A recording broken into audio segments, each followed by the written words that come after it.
They say folks don't just ride into Hollow Creek unless they've got nowhere else to go, or they're running from something. And when that tall stranger showed up just past the first snowfall, dust on his coat and silence in his eyes, nobody asked questions.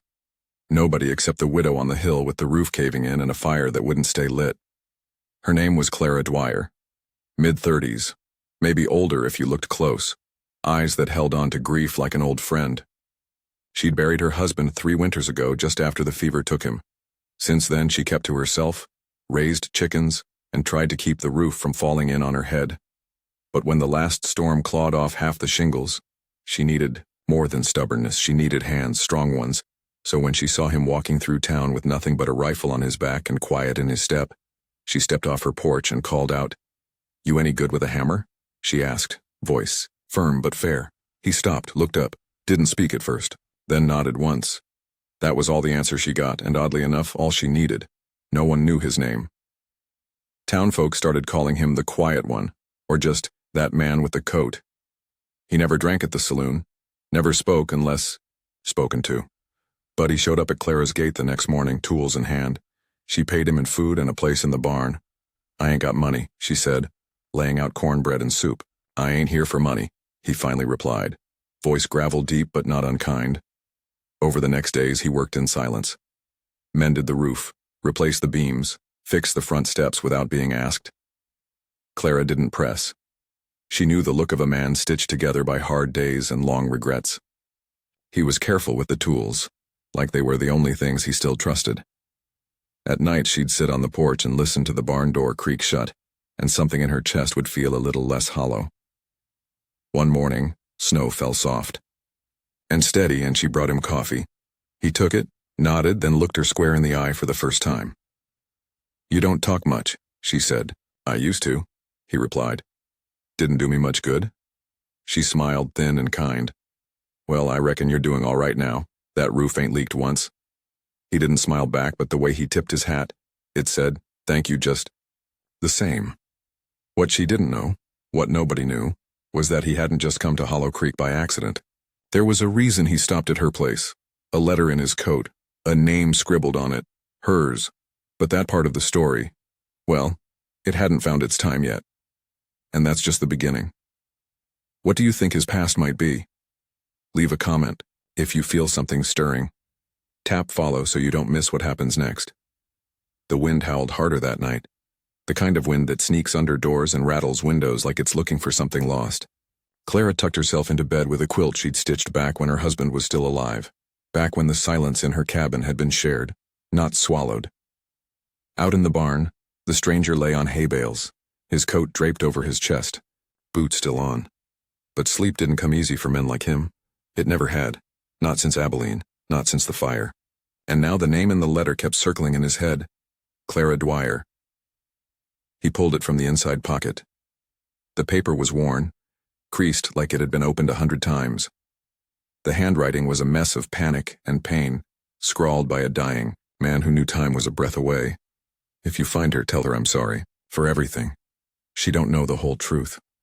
The signature wasn't legible, but he didn't need it. He'd watched that man bleed out behind a saloon in Laredo 2 winters ago, watched him choke on regret and unfinished sentences. He didn't know why he kept the letter.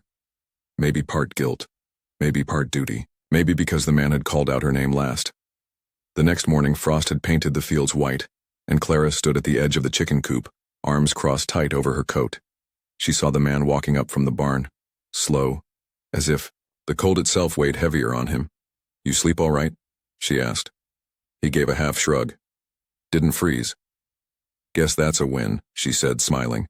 She offered him breakfast, again. He took it, again. Same quiet, same ritual. But this time, she noticed something different in his eyes. Not fear, not anger. Just a weight that hadn't been there before. "You know," she said, setting down her mug, "I used to talk a lot. Too much, some said." He didn't answer, just looked at her. "I don't anymore," she continued, "because talking don't change the past, but maybe it helps shape what comes next." His jaw tightened. She didn't know how close her words hit.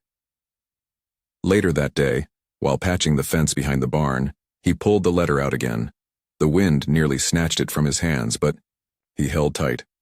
For a moment he considered handing it to her, telling her everything. But something stopped him. Maybe it was the softness in her voice, or the way she hummed when she cooked, like she'd forgotten there was someone listening. Truth was, he didn't know what that letter would do to her, what it might take from her, after everything she'd already lost, and maybe it was too late to deliver it the way the dying man had wanted. But fate has a way of speaking louder than silence.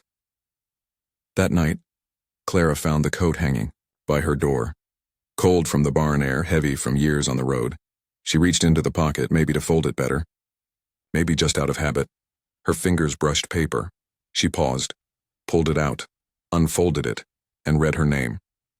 Clara sat at the kitchen table, the letter trembling in her hand like it carried a ghost. The lantern flickered low, shadows dancing across the walls and outside.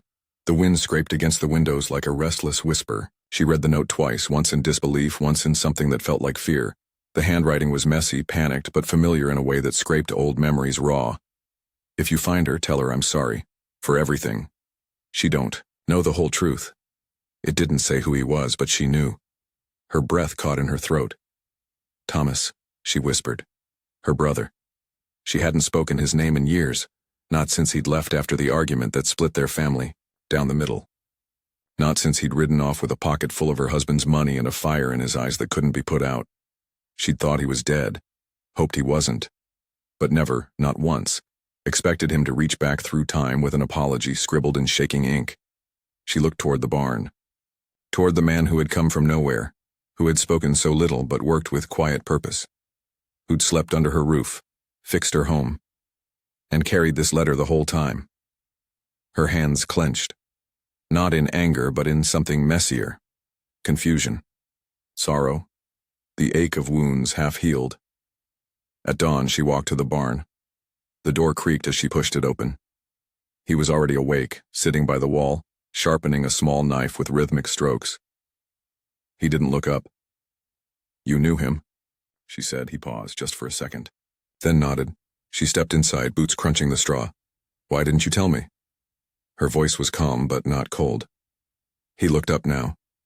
His eyes were the color of ash and worn leather, tired and searching. Because I wasn't sure if I should, he said.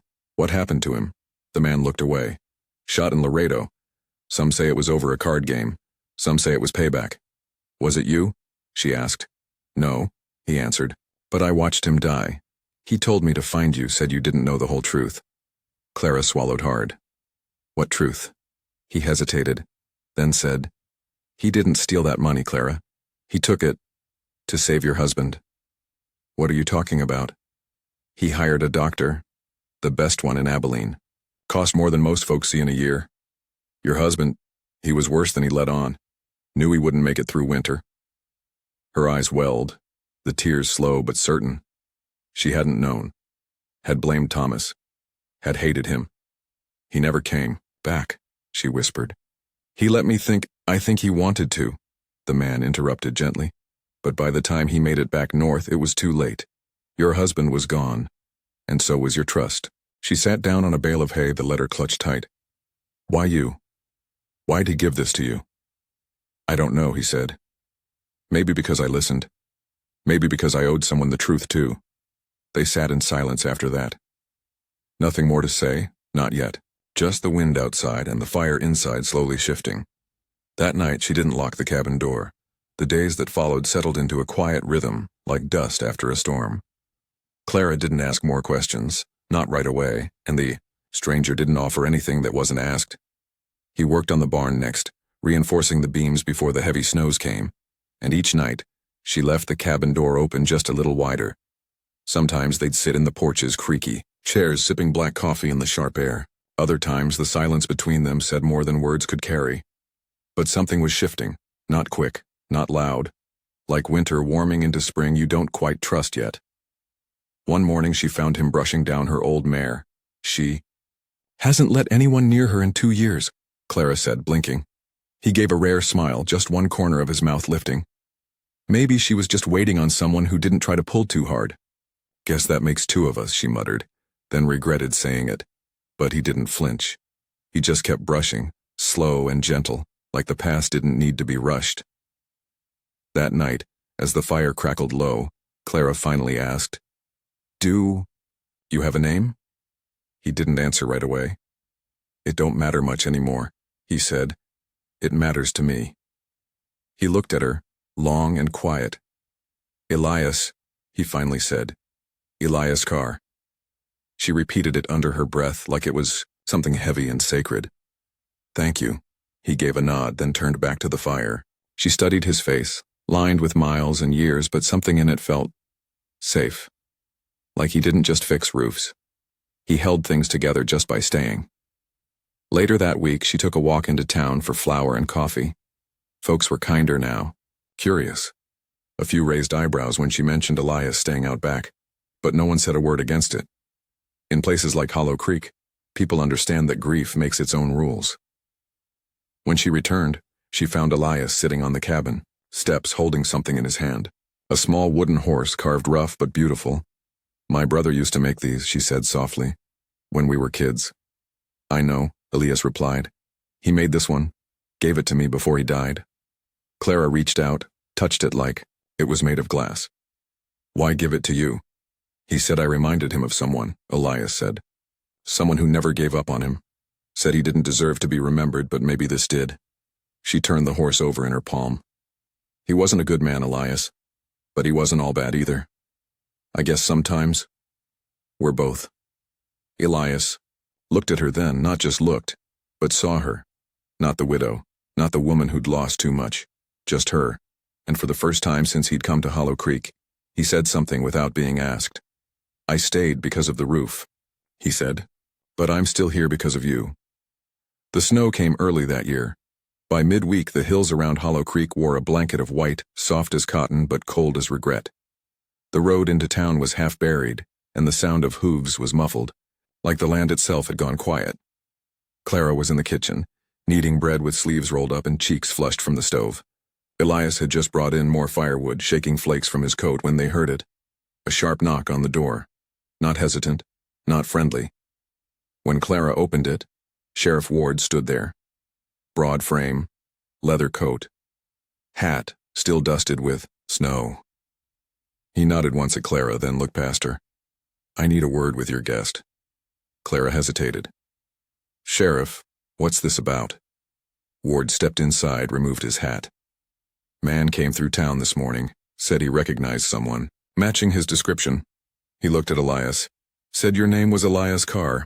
That right?" Elias didn't answer, just looked him in the eye.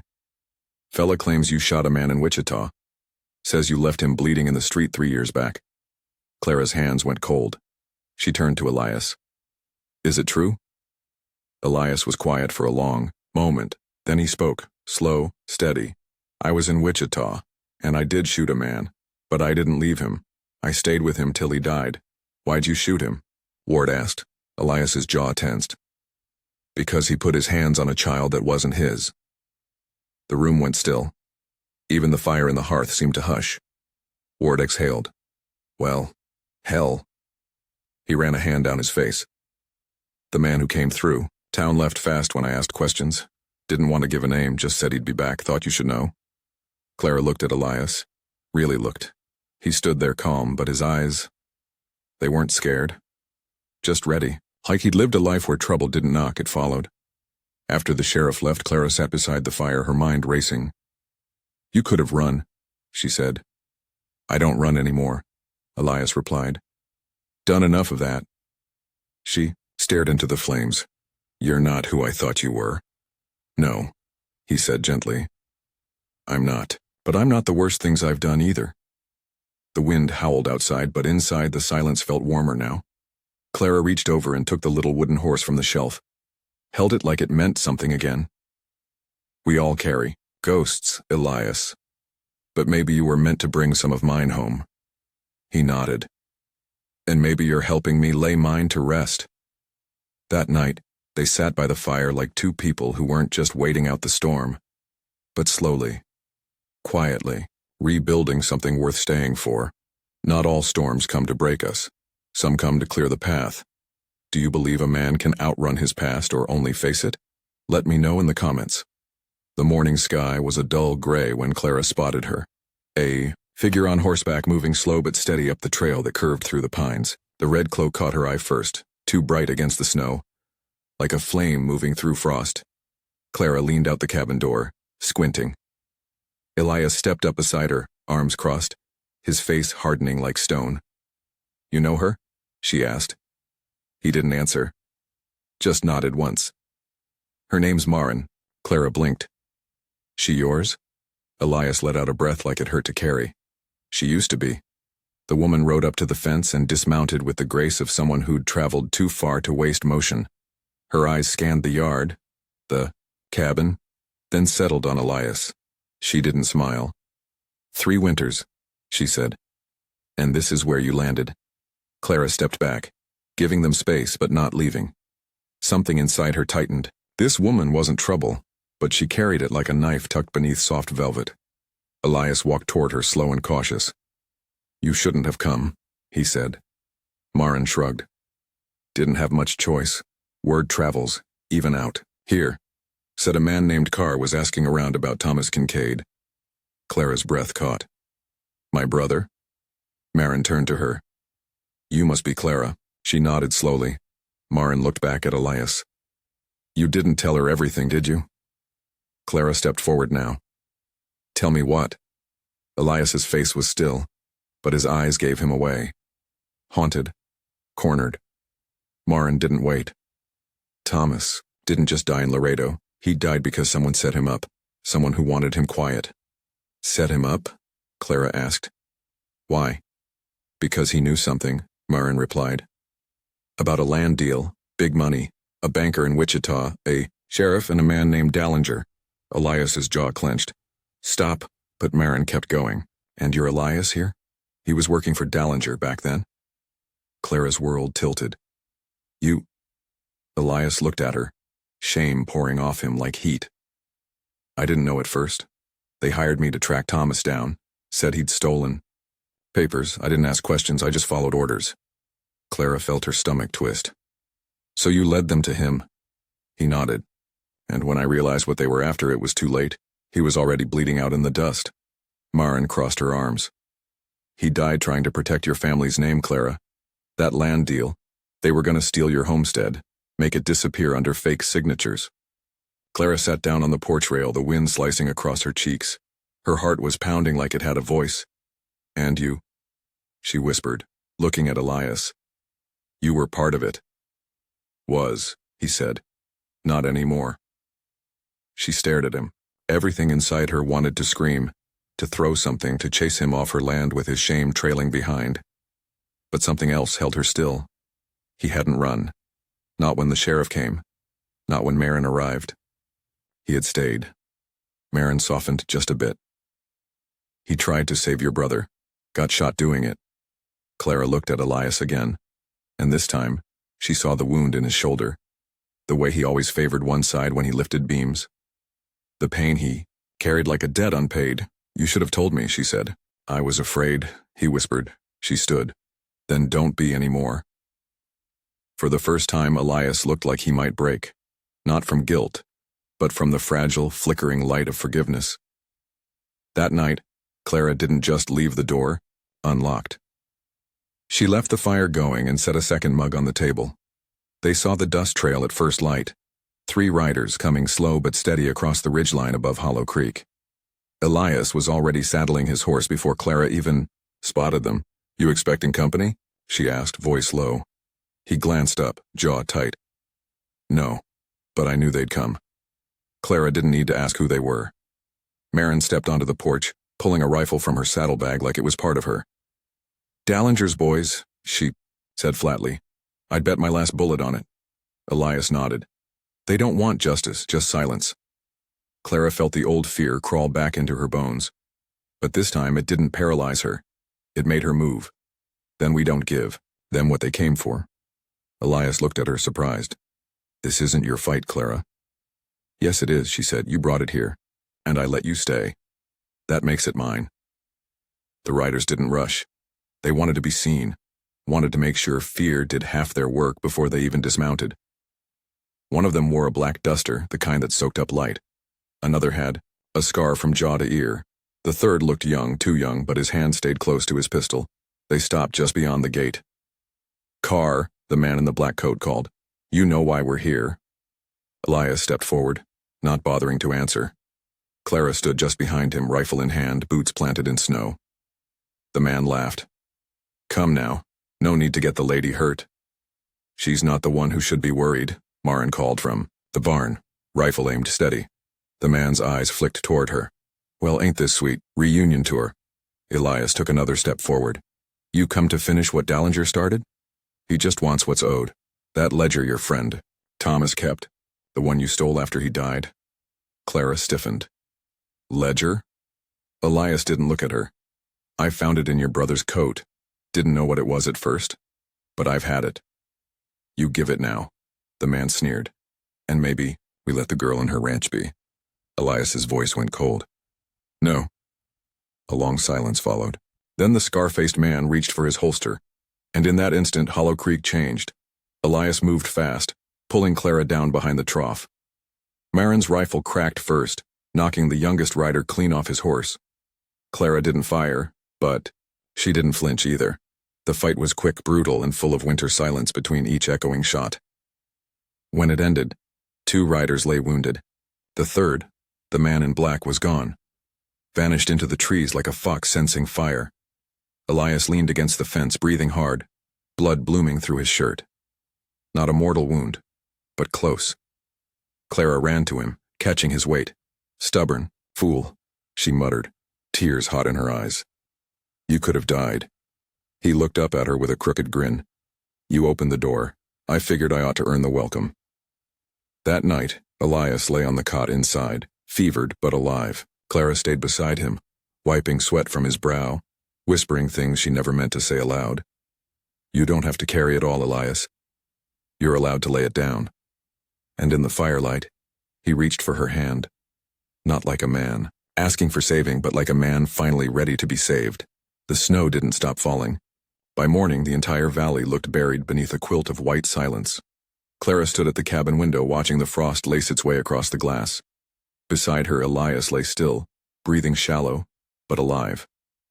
Outside, the land was quiet. But inside her, something stirred. A knowing.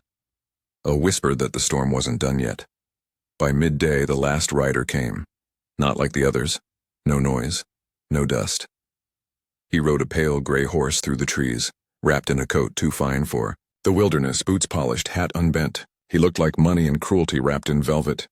Marin saw him first.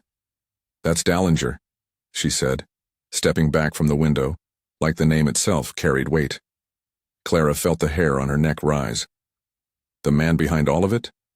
Marin nodded. "Banker, land thief, puppet master, and colder than the ground he buries people under." Clara looked toward Elias, who'd heard the name through a haze of fever. His eyes opened and something dark flickered behind them. "I have to see him," he rasped. "No," Clara said. "You're not strong enough." Elias tried to rise anyway, wincing as pain lit up his side. "He won't leave without that ledger, and he'll burn this place down if he thinks it's here." Clara stood firm. "Then let him come through me." Marin loaded her rifle. "And me." They met him at the edge of the yard. Dallinger dismounted slowly, like he had all the time in the world. His eyes swept across the place with polite disdain, then landed on Clara. "You must be the sister," he said smoothly. "Clara, is it?" She nodded. He smiled thinly. "Your brother died messy. Unfortunate, really. Could have walked away clean." "You mean could have stayed quiet," Clara replied. He chuckled. "Semantics. Now, why don't we have a little honesty? You have the ledger. I want it. Give it here, and I leave you and your wounded friend in peace." Marin raised her rifle. "A fraction." "Or," Dallinger's smile didn't falter, "or I return tomorrow, with men. One's less patient, and when they come, they won't knock." Clara reached into her coat and pulled out the small leather-bound ledger.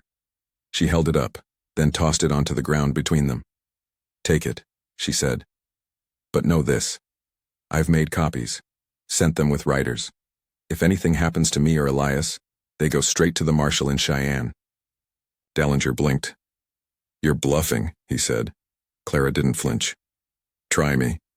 He stared at her for a long moment, lips twitching. Then he picked up the ledger, dusted it off, and mounted his horse. "You've made enemies, Mrs. Holloway." She stepped forward. "No, I've buried them." Dallinger didn't reply, just turned and rode back the way he came, disappearing like fog at dawn. Inside, Elias smiled weakly. "You had riders?" Clara smiled back. "No. But I figured a man like that doesn't gamble well when the stakes are high." Marin let out a low whistle. "Remind me never to cross you." Clara sat beside Elias, brushing his hair from his forehead. "You stood for me," he whispered, "when you had every reason not to." "I didn't stand for the man who hurt my brother," she said. "I stood for the man who came back to make it right." That night the storm broke, and for the first time in a long time the land slept peacefully. The snow began to melt slow, like the land was learning to breathe again. Trees shook off their white shoulders. The creek ran louder, and the cabin, Clara's little world tucked in a valley few folks knew, started to feel like a home again, not a hiding place. Elias was healing, but not just in the body.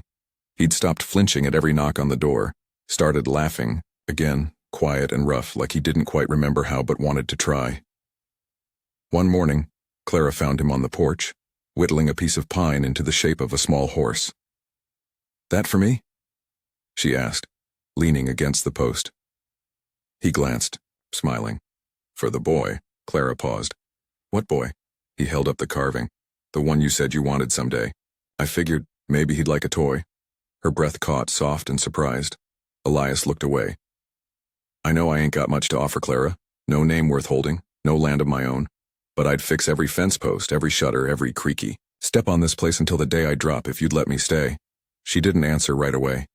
Just stepped beside him, took the little wooden horse and ran her fingers over its rough edges. "I don't need a man with land," she said. "I need one who stays."